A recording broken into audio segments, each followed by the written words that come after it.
And yeah, we'll roll right into talking about the transfer portal. And at this point, it's already over 1,000 kids in the transfer portal. Over 1,000 Over kids a in the thousand is just transfer portal, crazy. which is insane.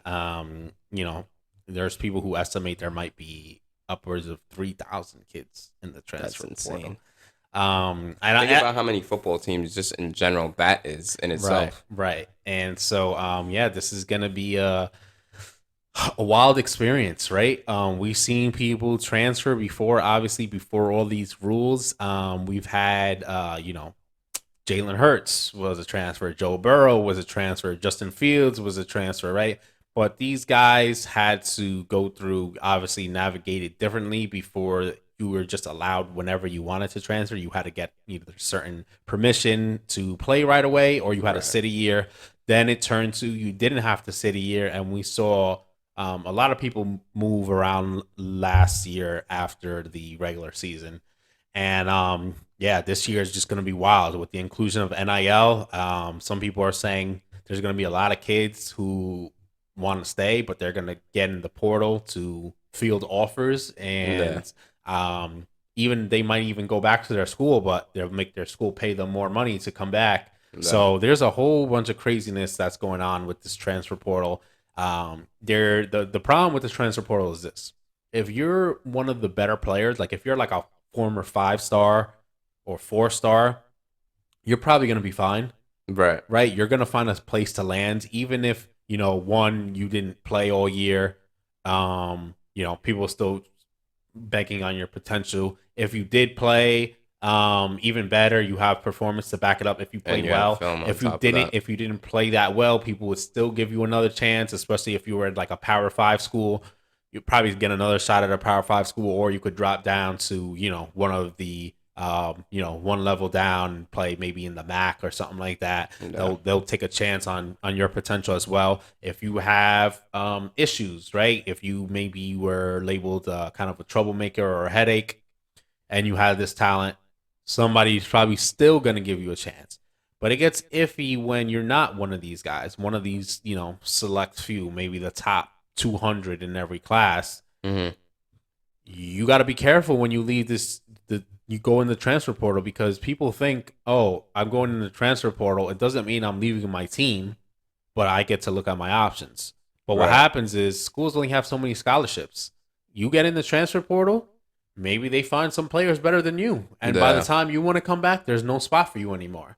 And then now you got to find another team. And then it becomes this game of, musical chairs. The Yeah. last one's out, good Are stuck luck, in the portal. because you got to remember, we have a bunch of kids from high school coming in every year and they're taking scholarships as well, Right. right? So okay, you get in the portal now, school X has some more scholarships. Maybe they're able to get another commit in. Maybe they're able to get another transfer at another position Right. that they value higher, because maybe they have some guys there that they're fine with. So I think another aspect of it too is you have JUCO schools. right, So it's like that's, not, I mean, the transfer portal is there's a lot of great things that come from the transfer portals. You're able to get different opportunities.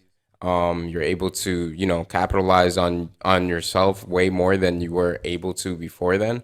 But again, it's oversaturated in a sense, and it's like, even aside from just the transfer portal students that are on teams already, like I said with the whole JUCO situation, it's like you have kids that are 5-star recruits in JUCO. They just had some type of problems and they're trying to get back on track. And it's like, who's to say that, maybe you're a four-star recruit and you enter the portal, see what happens, and try to see, oh, maybe I could get a better offer, but the JUCO kid gets a better mm, offer over you, and now right, you lost your spot. And it's mm, like, I think it's we're entering a landscape where obviously you're gonna go where your opportunity is best. And I think it's great that now that we're in this state, we have these opportunities in general. And then you have also the cons of it, where it's like, yeah, you can enter, but there's no guarantee that you're gonna get to another team. And then it's like, and then on top of that, it's like, coaches, if you enter the portal more than one time, coaches are going to kind of look at you like, all right, well, if we're recruiting you and we're bringing you in on a scholarship and you're going to just enter the year after, it's like, what are we really doing here? Yeah, and I think, you brought up a good point about even just like JUCO players, right? So for instance, if you have a guy that he always wants to go in the portal every year, he wants more money. I mean, you're not at college for very long anyways, Right. right? But now you have an opportunity as a program, as a team to say, all right, let's just get another guy in here who's hungry, who Yeah. wants this more than him, right? Because that's how it could get flipped around on you. Yeah, Oh, that's how well, the this guy leverage wants to is. be here, and he doesn't need all these extra things that you need. We Mhm. don't need to go in our pockets and pay him to play football. He just wants to play football. Yeah. He's hungry for this opportunity. And so that's where sometimes maybe as a better player, you think maybe you're entitled to more things and it could come back to bite you.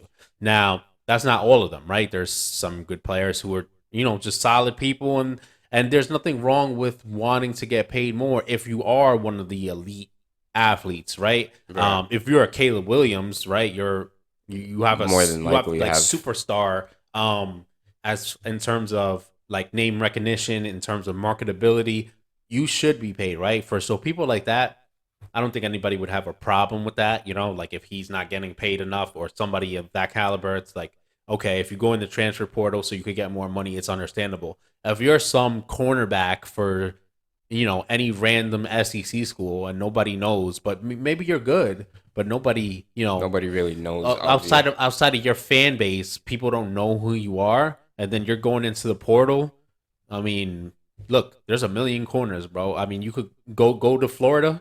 Yeah, you, you exactly. you You find get a corners lot of everywhere, right? corners. Yep. So you better hope that your skill backs up your willingness to go in the portal and kind of create not chaos, but just some stress, right? Because you have to remember everybody's human here, right? It's great that the players are able to get paid, and it's good that they have a way to get what they want, but you have to also remember, as a coaching staff, you need to make sure you're set as a program. This is what Yeah. you get paid to do. You don't have another job. You don't have anything else you're focused on. There's no excuses for you. You're supposed to be doing all you can to make sure your team is good, and they're going to have to navigate this and do what's best for them too at the end of the day. Right. And that might mean there are some casualties like we talked about in the portal. So, yeah, all things to watch.